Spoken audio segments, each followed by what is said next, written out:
You are listening to #Impact Season 5. I am Regina Larco, founder of #Impact. Before we start, I want to say thanks to our Season 5 sponsor, Tim Tom. As a mom of 3 small children, the vision of Tim Tom resonates so much. Every child should be able to find him or herself in a book and feel represented in a story that will hopefully become a favorite. Tim Tom Books allows you to personalize the story you are reading with your child. The hero of the story has your child's name and looks. You also choose 1 or 2 languages the book is printed in. We know that children, especially smaller children, enjoy reading more when they can relate to the story. The books are not just a wonderful keepsake, but also an educational tool that entice bilingual kids to read or be read to in their not-so-strong language. My children adore the Tim Tom bilingual and personalized books for kids. You can order your books at timtimtom.com. And now, as we dive into this episode, and did you hear my kid screaming just now in the background? I actually want to give you a little look behind the scenes. I recorded this episode with Carol and Lena in September 2020. We could not meet in person then. At that time, I was not able to leave my baby for more than 2 hours, him still heavily relying on me feeding him. And neither was Carol, who brought her little baby girl to the online recording as she met up with Lena. Sitting down with 2 mothers, both of them passionate change makers, to talk about the Sustainable Development Goals in the context of gender equality and the challenges that last year, 2020 in particular, brought to mothers and children all over the globe, was one of my highlights of the past year. What this episode also shows is the friendship of 2 women that are supportive of each other in all aspects of life, business, and impact. You can find all the links mentioned as well as behind-the-scenes pictures in the show notes of this episode over at #impact.com/season 5. Enjoy.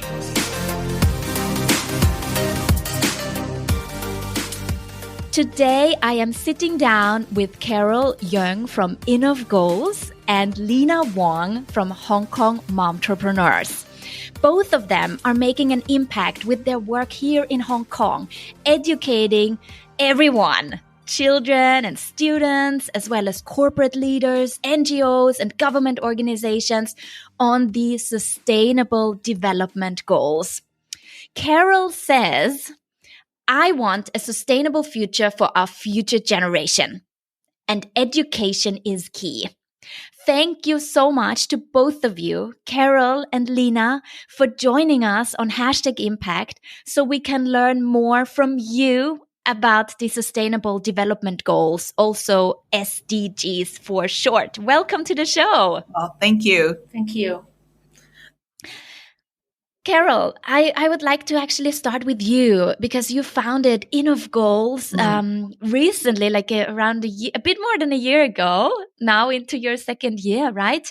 And the name of your company actually was inspired by the Sustainable Development Goals. Can you share a little bit about that, and then also give our listeners a little bit of the taste of what the Sustainable Development Goals are all about and why they are important and why you care so much about them? So, Innov Goals, a lot of people, when they hear that name, they look at the name, actually they think it's an IT company. I don't know, maybe it's the Innov part, they get thrown off and they think it's an IT company, but actually Innov Goals, yes, it actually represents the Sustainable Development Goals. The goals part is actually talking about the global goals, which is equivalent to Sustainable Development Goals. So, why I came out the name is because Innov, I was like, I think we should innovate for the goals. What do I mean by innovating is because we should think of solutions. We should act for solutions for these Sustainable Development Goals. And also, I start the company with the I, Innov, I. The I actually wants to say, I can be a starting point for change. So it's talking about everyone, me, myself, and you, everyone that's listening. So in terms of sustainable development goals, why I'm so passionate about it, it's actually been many years of like interest about the UN.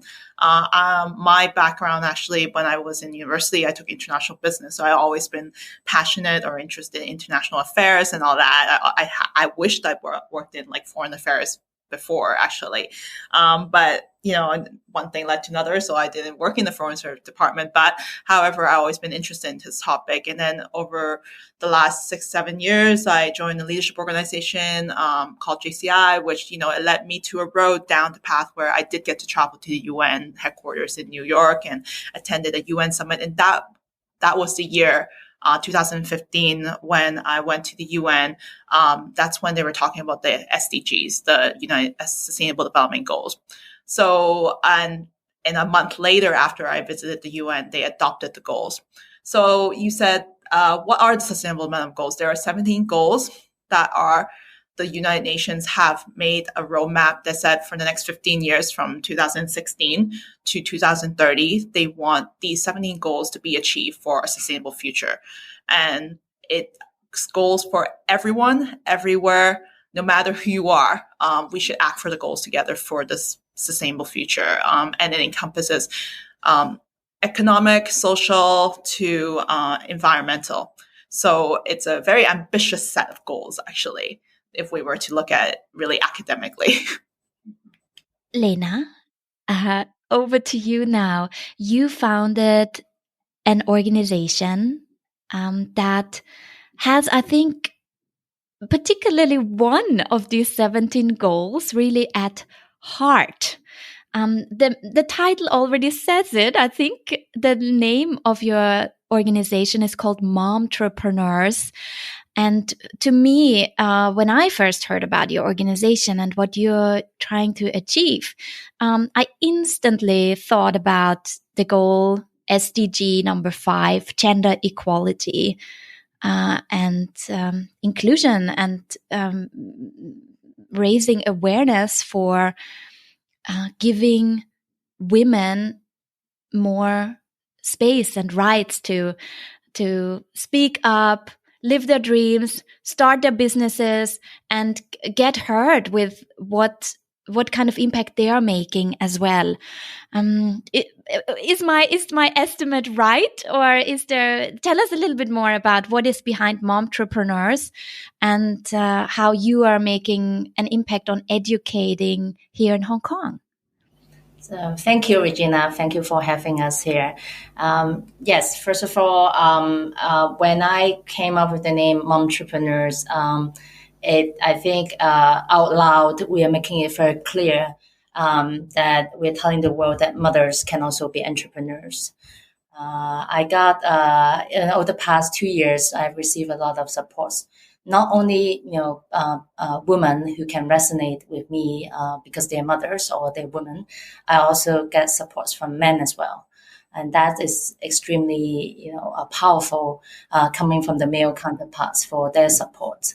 And in the past 2 years, we have done workshops and trainings, helping mothers in their startup journey. And at the same time, we also have put together a fellowship program this year for helping marginalized women from all walks of life to learn about entrepreneurship and motherhood. This is the first year we're doing this fellowship program, and is also adding on to the theme that we have every year now at Hong Kong Entrepreneurs, where we will have one focus each year. And at the end of the year, we will have a thought leadership piece developed. And the theme for this year is Embracing Motherhood. We want to promote we want to help redefine the role of motherhood in an Asian perspectives. In the Western culture, there are a lot of literatures covering a lot about motherhood, and less so in Asia. So we want to really bring in that definitions from the Asian perspectives. And so we want to have everyone, including both men and women, to know that there should be no boundaries. in motherhood, and mothers should be empowered to do all sort of things. And we are doing a lot of things for the family, for ourselves, and for the community. So that's what we are here for. And we are non-profit organizations, and hopefully to further develop our extensions, we will later on have more social enterprise arm that have projects that can help women in their employment as well. So we're definitely working towards, making, targeting the SDG goal number 5, as well as promoting, decent economy, which is goal number 8, I believe. Yes, you're right. You're correct.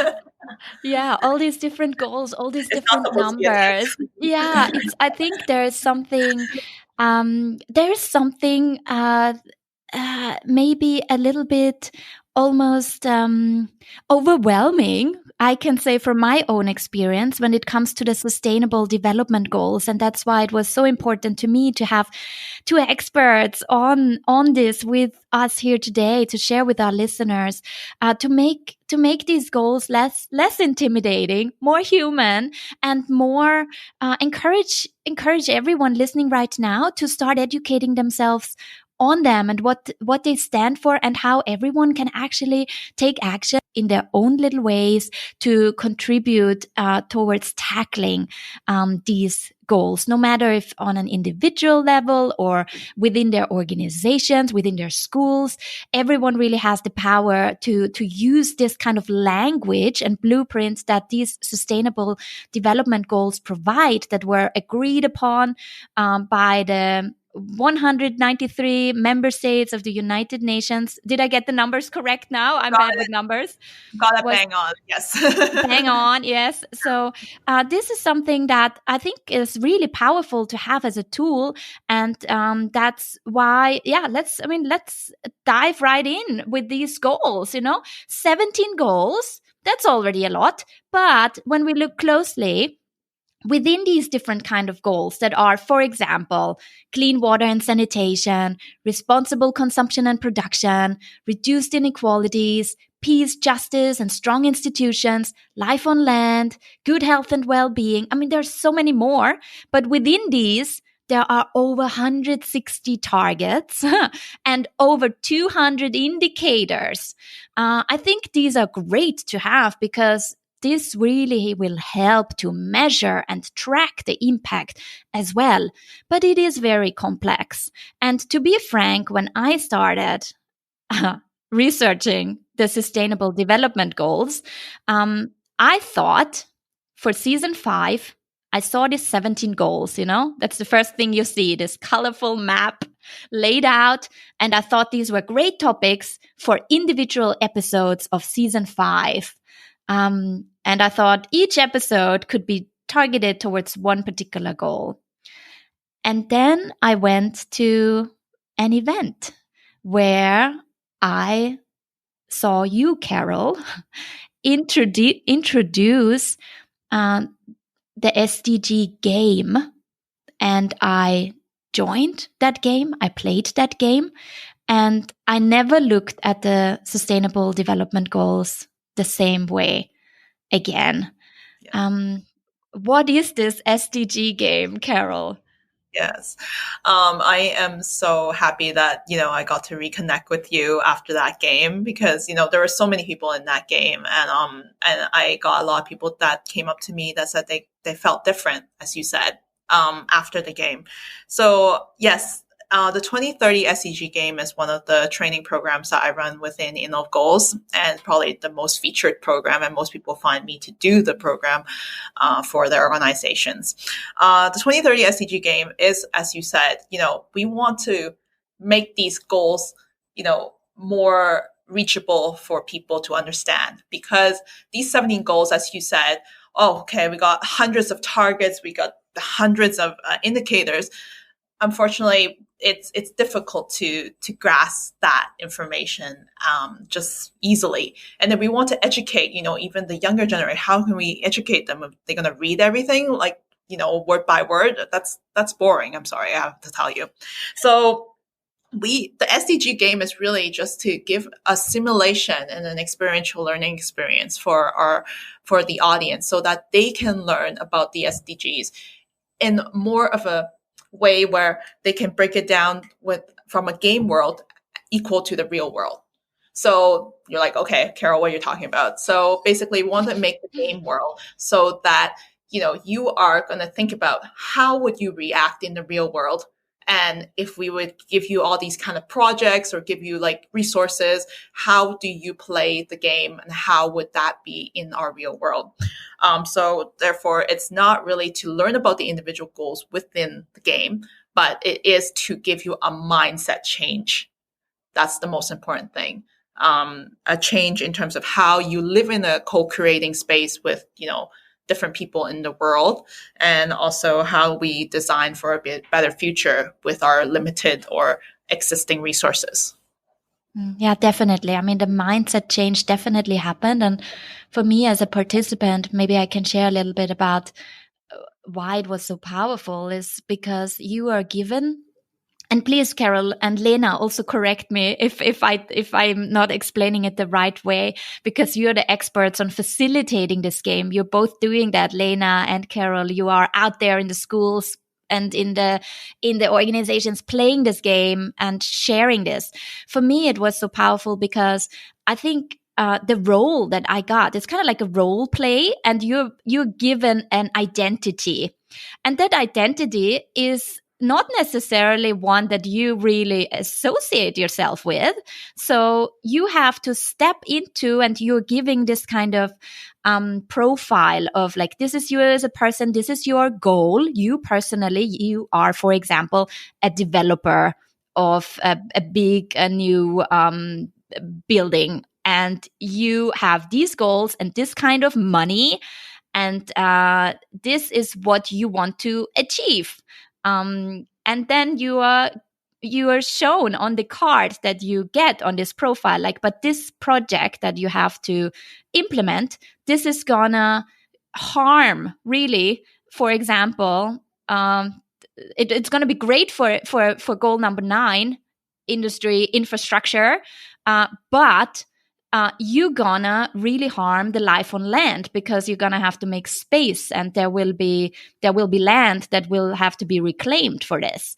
So I think what was mind-blowing to me was, even, and now I'm not saying developers are all bad, within each of these roles that you were given and these projects that you were given, you can see all of them have pros and cons.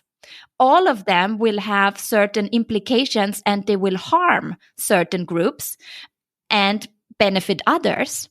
And then how can you negotiate in this collective to find solutions to make the world more sustainable and fair and better, even with all these different stakeholders involved? So I think this was so powerful, and I recommend everyone who would want to have this experience to look out for, no matter where you are based, because there are facilitators all over the globe, but especially if you're here in Hong Kong, to reach out to you guys and have this and just experience it for themselves. How was it for you when you played the game the first time? Were you already educated about it, or was there this aha moment as well? Lena, do you remember that moment? You played it in my clubhouse, remember? You were my first participant. Oh, yes, right. Yeah. You're just trying to make me remember. You know, one thing about being a mom is that your memory is getting very bad. Yeah. So the first time I played the game, it was after Carol got her facilitations from Japan. And so because in order to play the game, you need a facilitator who is certified and you're qualified by the game creator. With the card kit. With the card kit, yes. Who is from Japan originally. Yes, I took it back. Yes, so I took it with a very small group of only 6 people. A total of 6 people. Yeah, 6 people. Very small, because it was the first time Carol was doing it. And so that was a busy day with kids running around as well. So let me just try to recall. I had some knowledge of SDG for sure, because Karen and I serve in the same organization, JCI, where actually she was more fortunate that she got to go to UN. I was at the very same position in 2013 for the JCI, but that year I was pregnant. So I didn't get to travel to New York. So that's one of my setback, for taking on the positions for, as the title is the United Nations something. Commissioner. Yeah, commissioners. Yeah, United Nations commissioner for the JCI in Asia Pacific, and I was appointed for that role, but I couldn't go to New York. So that was a bit disappointing. But I got to go to the Beijing office for a bit. So I have some knowledge of the SDG already. And I already convinced Carol to do the facilitations, qualifications. So I do know what it is. And it was, I have to confess, it was confusing. I actually never really told Carol about this. It all comes out now. Oh wow, yeah. What confused you about it? What was the confusing part for you? Probably because we have a very small group, and it was the first time Carol was doing it, so I'm sure she was very nervous. She tried her best to have everything on, but it was confusing that because I felt like there was a lot of like rules and restrictions, and so there seems to be a lot going on, if I may just say. And instead of working in groups, each of us play individually. So I couldn't get that interactions. I guess, Regina, you got the chance to interact with the people in your group during the game that you first experienced. I didn't get that. So I was on my own looking at my cards, thinking, and I honestly couldn't remember whether or not I interact with other people that much. So it was, and probably because, a lot of time, I think it is something, as a trainer, sometimes we will fall into this trap that when we attend a training as a participant, we always try to put on that trainer cap, and try to think from their trainer perspectives, which kind of restrict us from enjoying the process as a participant. And so I think that I fell into that moment. So, but the second time I played the game, if I may just kind of recap, because I guess in a way that's why I forgot about my first time. The second time I played the game, it was the game creators who came to Hong Kong in April 2009. Was it April? March? April or March 2019. And that's when I got the haha moment, because it was a much larger audience. There were about 25 or so participants. So groups. I got people in my group. I got to talk to people, interact, and I got to really enjoy and experience the game. So I really have to confess to Carol that I didn't get to enjoy as much. But one thing you forgot is that after the game, you actually messaged me. You actually said that, you didn't, you looked at your potato chips differently after that. Oh, yeah, right. Yeah, you're right. Okay, yeah, the first time I played the game. So we have the debriefing notes. As a reflections at each game, we usually use the example of potato chips. I don't know if Regina remembers that. Personally, I'm a big, potato chips, eater. And so I felt very bad, having, to buy all this, to be buying all these cheap snacks, in the past, and so for me that was probably the biggest key takeaway the first time I played the game, because I never thought about what sort of damage I'm bringing to the environment by buying one pack of cheap snacks. Well, I do want to make a disclaimer. I'm not saying you shouldn't eat chips, but I mean, you can still have chips, and you can still have your ice cream and all that stuff. But it's just about the choices, I think. I mean, we don't want to starve anyone of depriving anyone of having snacks after hearing this podcast. We do want them to, have the enjoyment of having snacks, but what can we select? And is the options available? Are options available? Is it really difficult to find options? I think that's the question we want to ask. Yeah. I think personally, I have after being through this whole process of playing the game as a participant, then later on get the facilitations qualifications. I have made changes in my daily life. I wouldn't say I'm a big eco-sustainable person now, but when I make my choices, I'm more mindful about what's the impact I'm bringing in. So one of the things, I guess we have, well, the listeners are not mothers, but three of us are mothers here. So one of the choices one of the different choice that I've made is the period product. So I told Carol the other day that after being through using period products for over 30 years in my life, I finally decided to use the cup, the silicone cup, instead of using a sanitary pad. And it took me a while, I would have to say, a few months to really know how to make use of it. But I can already see the difference. I never thought about how many plastic it is in each of the sanitary pad until I went through a workshops and realizing that, oh yeah, it is quite a lot. And, we use, quite a few pieces every month, and, I have my period since I was 11. So it's been many, many years. And over time, it's kind of create a lot of damages to the world. And now that I have two daughters, I start to realize that, hey, maybe just, as an individual, we can make choices, and you're making that small differences. But as a mother, we are also educating our own children, and hopefully that can also make a lot of changes. But it's amazing how, after being through all these years, that I finally get to know my body a lot more by using different product. So I think the other I guess implication is that I do look ahead and thinking that how many more years will I be using this before I have my menopause. Wait, we have the baby crying in the back. Yes, definitely bring in the baby. I mean, this is also a first for #Impact.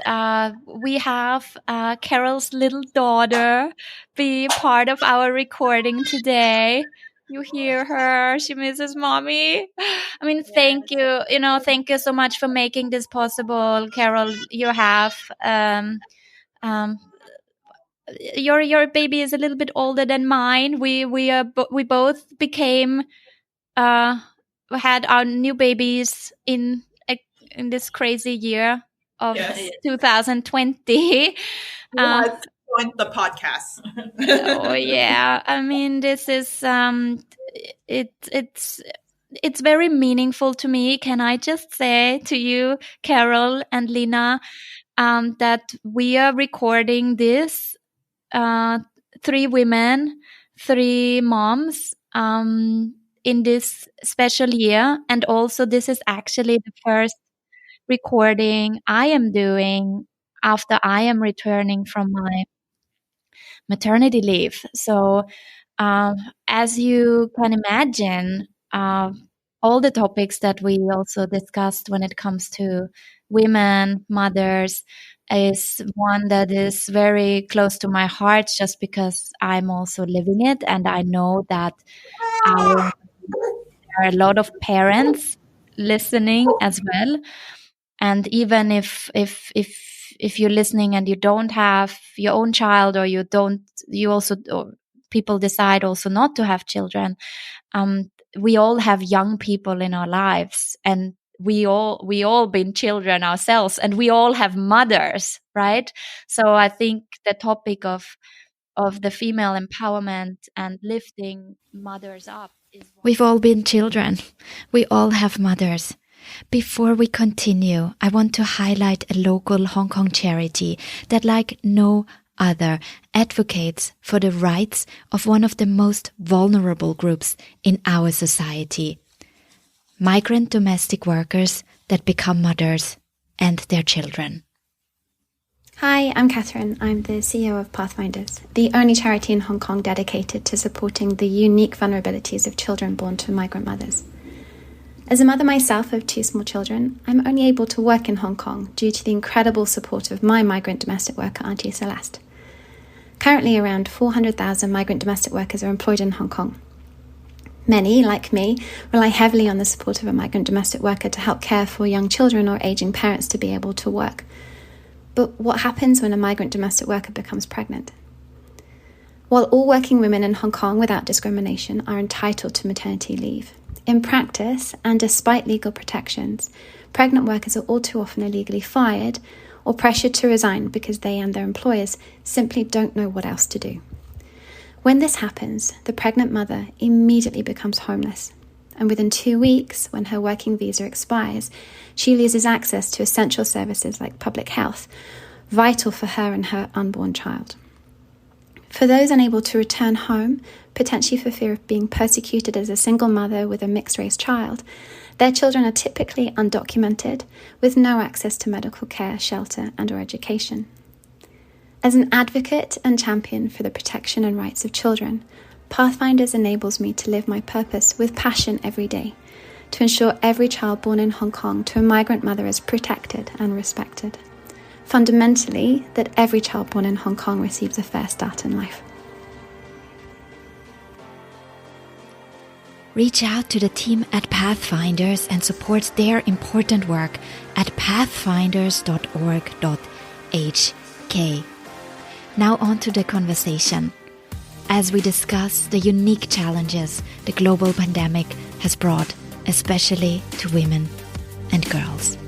It's one that, because of the pandemic, is one that is so in trouble of being all this amazing progress that has been made when it comes to women and girls empowerment could actually be lost because of the pandemic. So I found something it's a great resource I recommend everyone to check out.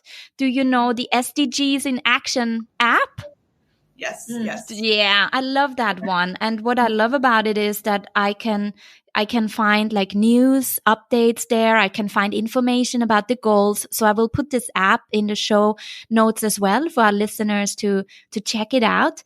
And there's one article from early September 2020 where I just wanna read you this. And it says,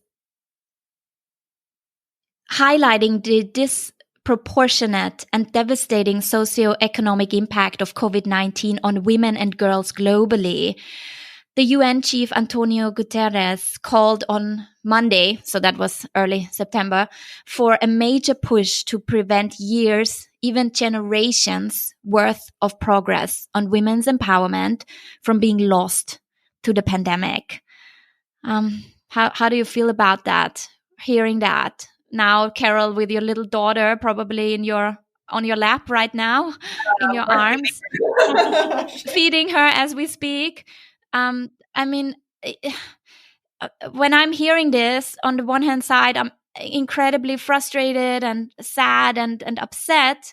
And at the same time, I know we have to encourage people to be hopeful and keep working on this to avoid losing all that progress that has been made.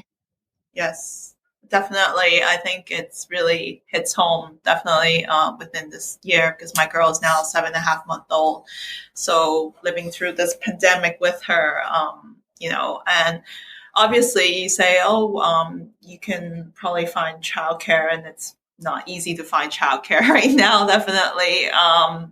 Sustainable ones or trusted ones right now, just because, you do fear about the safety issue right now, a lot more. And then about the woman empowerment. Yes. I mean, unfortunately it's true. I mean, going through these 7 months or 6 months, I think, your baby needs you. The baby needs the mother to be with, for growth.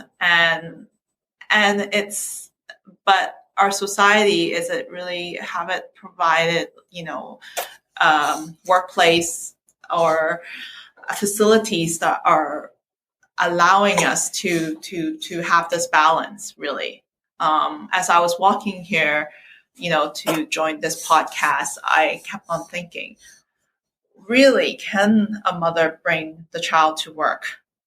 Can we have a I'm using the word co-working space, but can we have a working space, that can have childcare facilities and for the mother to work? Unfortunately, yes, you say men, can they take care? I mean, that's another story. But I think for the early years or the early stage of the child for healthy development, it is true that the mother needs to be around. And of course, you say, can we rely on helpers? Can we rely on our mothers or the older generations to help take care? I mean, I'm sure they are glad to take care. And of course, helpers, you pay for them, their services, but still, I think it's not, it doesn't change that parenting comes from, the parents. Yeah. So. Yeah. So if I may just add on to that, one of the things that we are hoping to bring in at Hong Kong Momtrepreneurs is to work with some workspace, the co-working space, to create a space that would be more child-friendly. I'm actually working out from a share office now where there is an NGO here with books as a mini library. So I am sharing the same office as Bring Me a Book, which is an NGO in Hong Kong promoting book reading. And they have a mini library here in the office. And to me, this is an added benefit as the tenant of the space, because I can bring my daughters over to be reading here as a member of Bring Me a Book. So it's amazing. And at the same time, I'm also in discussions with one of the major co-working space in Hong Kong to create a more child-friendly co-working space, sections from the office that can have more of child facilities, while the parents, both mothers and fathers, can work professionally in meetings. And so hopefully, we are making progress here in Hong Kong to change the scenery. It's quite unfortunate. I mean, I would have to say we're quite fortunate in Hong Kong that we have the foreign domestic helper who can support us. And I'm always blessed with how much Auntie have been helping us as a family. But we also have to be mindful that, like what Carol was saying, that we also have to play the parents' role. We are ultimately the parents of the children. And so it is important for us to always save some time and, always, have the children with us, even if we are working. And I think with COVID, it is helping in a lot of ways that we are forced to be working from home, and we are forced to, a lot of the people are forced to be playing the parents' role that they actually haven't been playing in the past years. So I'm hopefully I'm quite optimistic on this, that we are seeing changes in Hong Kong, at least, where we will have more integration of work and family. Yeah. I mean, definitely over the last 6-7 months, I definitely had endless discussion with my husband about, does it mean that if I be a stay-at-home mom, it means to give up my career? And my husband doesn't agree to me giving up my career after being a mom. But I do believe that sometimes we may be forced to make that decision, which I've heard some mothers, doing that because they've been forced to make that decision because they feel they cannot balance. So, and also, recently there was a neighbor that she also has a 6-month-old, but she's been pushed by her company to work really, really tough shifts, and they say they're family friendly or breastfeeding friendly, but sometimes it's not really true. So therefore, they've been pushed to the edges to actually quit their career and have to do the stay-at-home mom for a certain period of time. Yeah. I can really see that the pandemic just highlighted a lot of systemic, but also maybe societal issues that were already there, especially when it comes to what kind of responsibilities are still kind of taken over by women also in the households. In developing countries, it's been with school closures, especially in great parts of the world, that kind of responsibility then to also educate the children often did fall on the women who tried to then adjust their time schedules. And it's a tricky thing and a hard thing to discuss. And I think that's why it's in that way the pandemic has given opportunity to start these conversations or make them heard more. And because with everything, communication and addressing the issues can also then bring ways of awareness, raise awareness, but also bring and talk about the solutions. And when talking about the school closures, of course, something that immediately comes to my mind, and that's of course also the goal SDG goal 3, good health and well-being, with a lot of children all over the globe that also have, especially in developing countries, school is also their place where they would get their meals, where they would get not just education, but where they are provided a space where they can thrive, connect with others, but also to get meals, because in their homes there would not be enough food for everyone in the family. This is something that, especially I think as a parent, is something, and especially living in this kind of privileged context where we have access to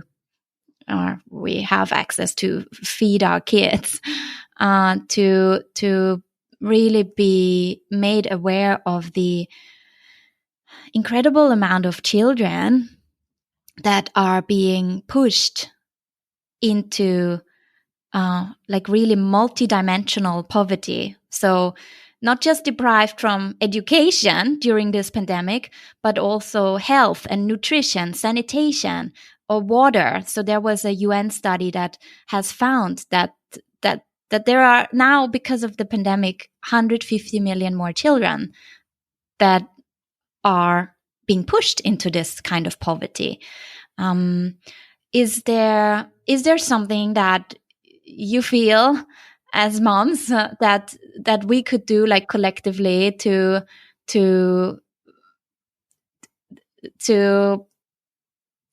change that?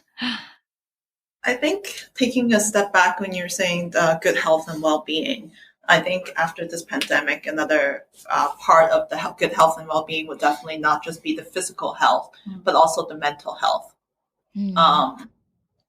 of our children. You know, they're going to be living in this new world. You know, they're going to be living in a different kind of interaction with people. I mean, it's going to be very different from how we knew the world from our ages. And then obviously for our ages, you know, we wish we had the old world, and we miss the old world and how we adapt to it as well. So our mental states are actually going to be quite impacted, or actually already impacted. I think over these months, as I'm had maternity leave, or already and a very extended maternity leave, or being at home, you know, stay home with being a new mom, I think definitely, you know, growing a support network somehow, and you know, having people to check in with you, you know, even though we are living in some sort of isolation because of social distancing, but you know, how we can create some support network, I think, you know, to care for people as, you know, we are apart in not like in the days where we can go out and have very regular social interaction, but how can we make use of our actually now technology space, and how we can still have decent interactions, because it's definitely going to be very different for our kids growing up. But how can we still have good interactions for them, even though, as much as we dislike, having Zoom classes, but it's something that, a hybrid mode of learning is going to continue for this new era, I believe. So. Yeah, I mean, I definitely echo that, especially with 2 school-age children at home now for ourselves, seeing how, my girls had to go through, the Zoom classes and facing the uncertainty ahead. My 2 girls definitely have been trying hard to adapt to this, and same for my husband and me. But my younger one just started school again today, and she's always been the more socializing, really vocal, outgoing one. She has also experienced a lot of anxiety, in fact, over the past months, for not being able to go to school in the past 9 months now. And so I think I'm actually getting very concerned, in fact, about the mental health of our next generations. Having been through the pandemic, a lot of our children may not have the opportunity to communicate and to socialize with their peer in the same way that we had as a child. And so it would be a problem for especially for children of younger age. For the older ones, it would be a little bit easier because they can cope with the online Zoom interaction, Zoom lessons, or online lessons and interactions with their classmates. But for the younger ones, like kindergarten age to early primary school age, it is very challenging for them growing up. And I'm glad to see that the government is allowing them to go back to school now. And I'm hoping that we can continue having some hybrid, like what Carol was saying, like hybrid mode of learning, so that they can continue having that social context of being able to interact with their classmates. Yeah, we have a baby who have anxiety here now. Yeah, I think she agrees. That's what she tries to say with her sounds here. I mean, what kind of world is she gonna grow up in? And I think that there was something you said about that as well, where you said that it just changed you as well, how you look at the world after you became a mom. And I think that's something that everyone kind of who had their own children has experienced as well. You always want to leave the next generation, leave something behind where they can thrive in a world that is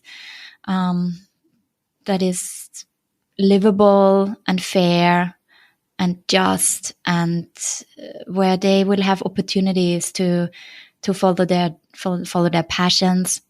And that's why I really like the I don't know if you would call it tagline. I call it tagline now of the Sustainable Development Goals. I see it quoted often, that kind of slogan of to leave no one behind.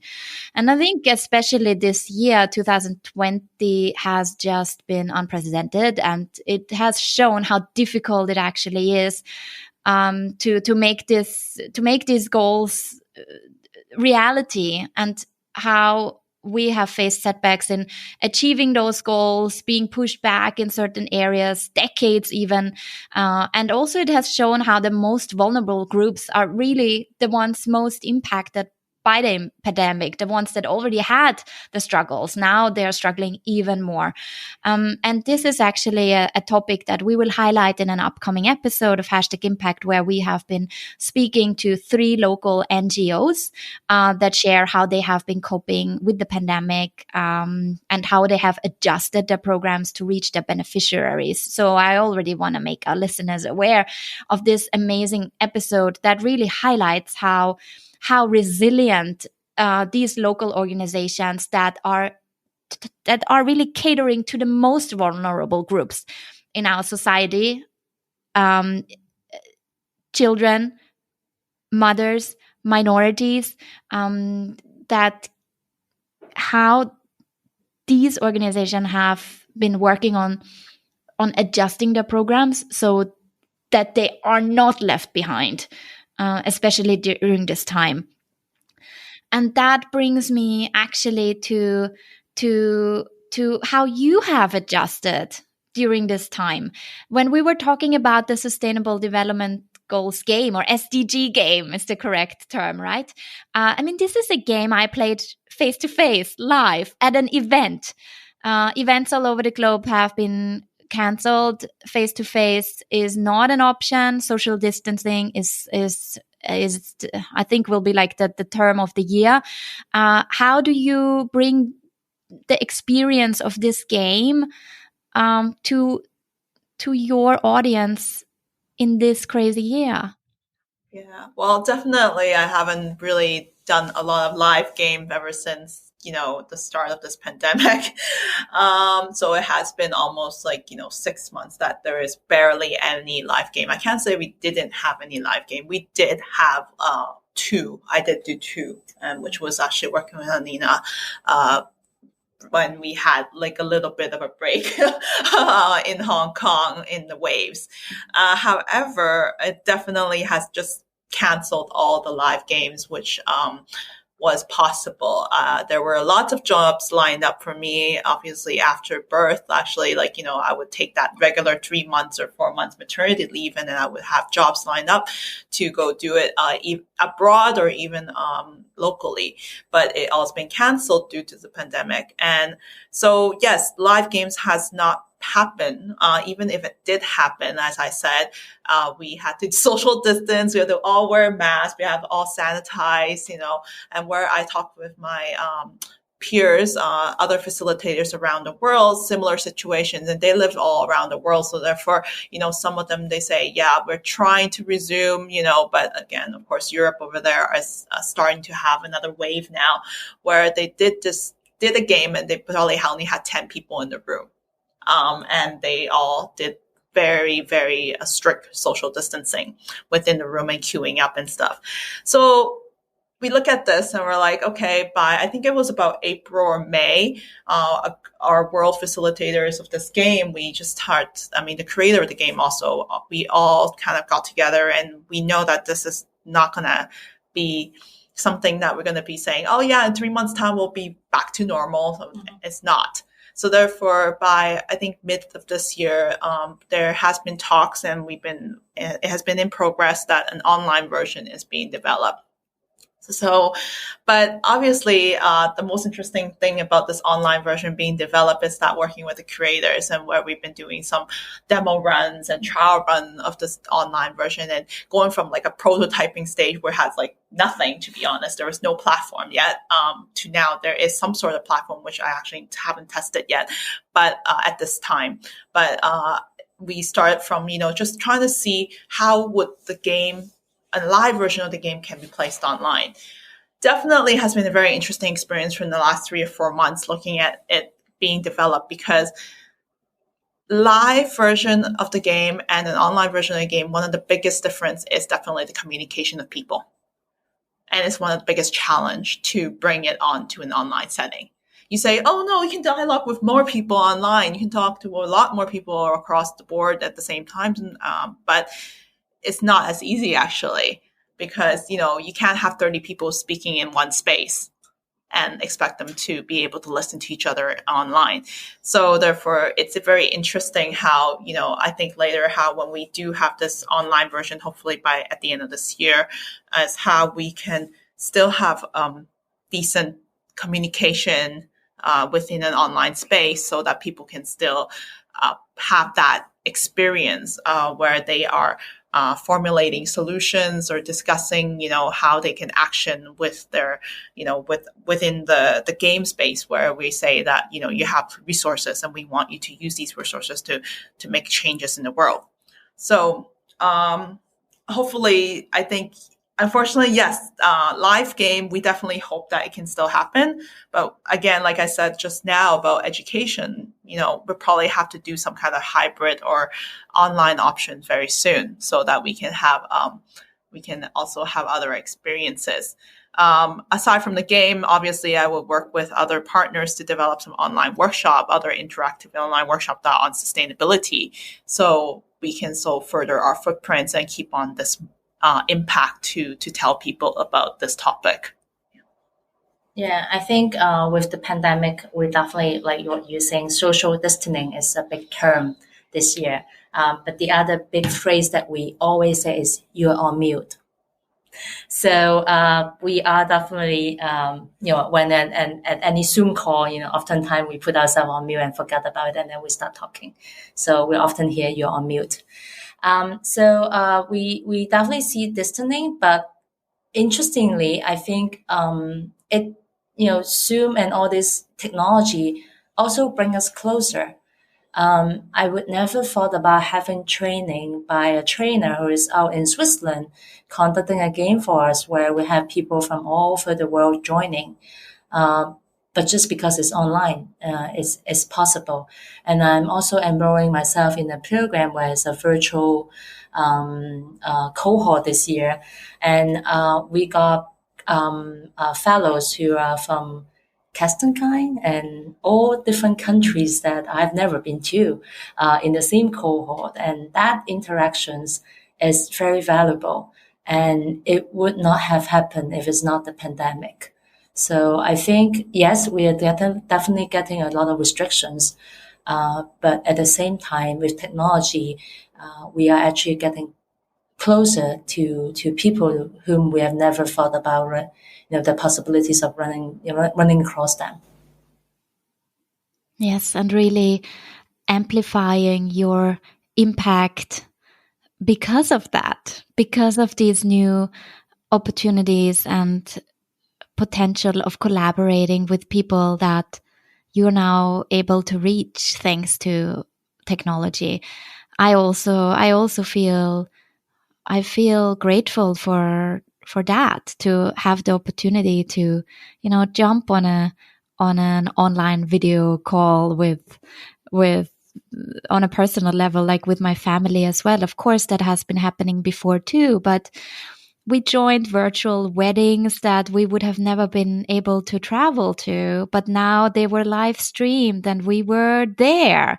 There are certain things that maybe when we're looking back, 20 years from now and we're looking at today, we will maybe say, yes, there were things that were really hard about this and the challenges were immense, but because we adjusted, because we found ways to cope with it, we actually didn't have to go back to, in a way, like going back to normality, but we created a new normal that hopefully works towards the sustainable development goals to take more care of our nature. We didn't touch upon that now, but we will in an upcoming episode of season 5, where, of course, because of the limited travels now, you can really see also in certain areas the positive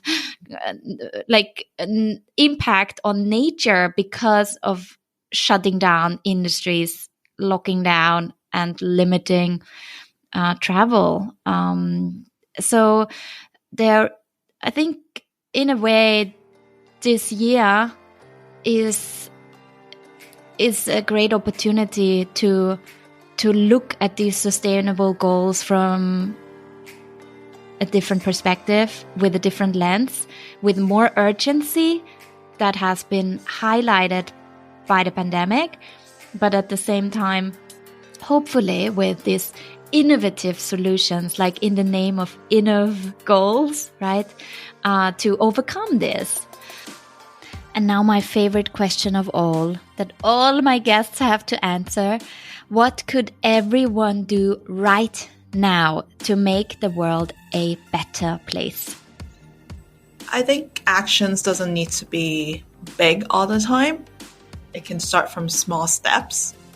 just maybe take a step back and look at your daily life and maybe just think of one thing that you could, that you feel that that may be negative, where you can turn that into a positive footprint. So I think that's me. For me, I always like to remind myself that less is more. It's one of the tagline of a brand name, but I am quite mindful in the way I spend, realizing that you actually don't need a lot in your life to have a very fruitful, life. By choices, we decide to live more remotely in a smaller apartment. And so that means we buy less and spend less and create less waste. So I think that's already good enough, as an individual. Yeah, I love that. I mean, on an individual level, I think it's really powerful. And one of our former guests who inspired us greatly, Matt Friedman from the Mekong Club, said 10 million small, compassionate actions could translate into a lot. And if our listeners now just feel inspired by what you shared and follow your advice, I'd really encourage them to do that. And I also encourage them to connect with you and learn more about your organizations, start following your journey. Where can they do that, Carol? Definitely can follow us on Facebook, Innov Goals. Just type Innov Goals and you'll find me on Facebook, on LinkedIn and Twitter, or on IG, all these social platforms. So definitely can get in touch on that way. Obviously, Hong Kong Entrepreneur, same thing. Yes, so we're also on. Yes, so Hong Kong Entrepreneur is on LinkedIn, Facebook, IG, and our website as well. And hopefully one day I can learn more from Regina and we can have our own podcast as well. Oh, I would love that. I would love a Hong Kong Momtrepreneurs podcast. I want to see that happen, Lena. Challenge accepted. We're going to make this happen. We're going to invite you over as our first guest. You're too kind. I hear, Carol, your daughter has been so patient with us, and I want to say a big thanks to her as well. Can we give a shout out to her? Thank you. Thank you, little girl, for making it possible for us. Thank you so much, Carol and Lena, for letting our listeners learn more about the Sustainable Development Goals. And I'm going to be catching up with you in the future to hear how everything is going. Thank you so much. Thank you for having us. Thank you very much. Thanks so much for joining us today. Find all the links and resources we mentioned in this episode over at #impact.com/season 5. Talk to you soon. Bye.